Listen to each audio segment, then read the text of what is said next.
Greetings from the Brownville Christian Church and an encouraging word. I'm Bob Chitwood, pastor of the congregation. Today I'm pleased to share with you a word that is meaningful to the Christian community. It is fellowship. I don't know how many fellowship dinners, potlucks, pitch-in dinners I've enjoyed. Our Brownville congregation is well known for their hospitality. Funeral directors often want to sit at the table with the people they serve and enjoy the table talk and our tasty dinners. I can still remember Sugar Grove, Wisconsin, a rural church, and I can still smell the pumpkin pie odor in the mildew basement, the red velvet cake of Lois Vandeventer, the deviled eggs of Andy Rinkliff, the ham balls of Esther Fraser, the beautiful dinnerware of Hilda Vasey, the homemade ice cream of Steve Kennedy, the angel food cake of Ruth Gennert, the apple pies of my mother and my wife Pat. On and on I could go mentioning men and women who made these dinners memorable. These remembrances remind me of the story attributed to Roger William Thomas. A woman was diagnosed with a terminal illness and given 3 months to live. She asked her pastor to come to her home to discuss her final wishes.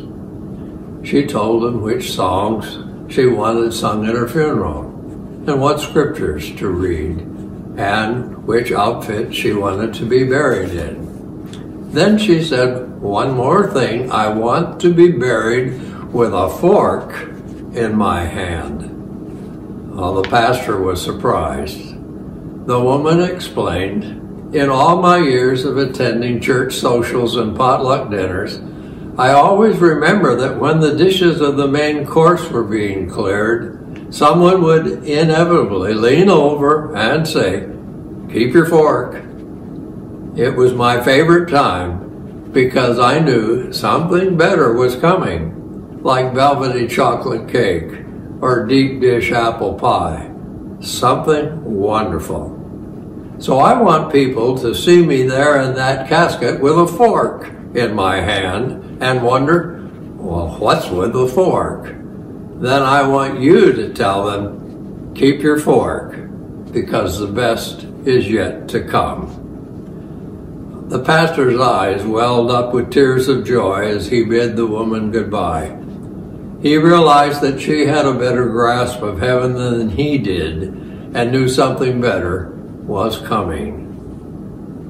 At the funeral, when people asked him why she was holding a fork, he told them of the conversation he'd had with a woman before she died.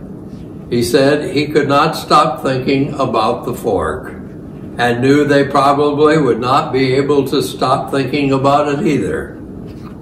Well, he was right. Keep your fork. The best is yet to come. I wish you were all here, as I'm going to eat a piece of Pat's homemade apple pie. In fact, I'm inviting Deborah to join me. Today's encouraging word, the best is yet to come. I've got my fork. Think of it. Eye has not seen, ear has not heard, neither has entered into the heart of man what God has prepared for those who love him. Our encouraging word.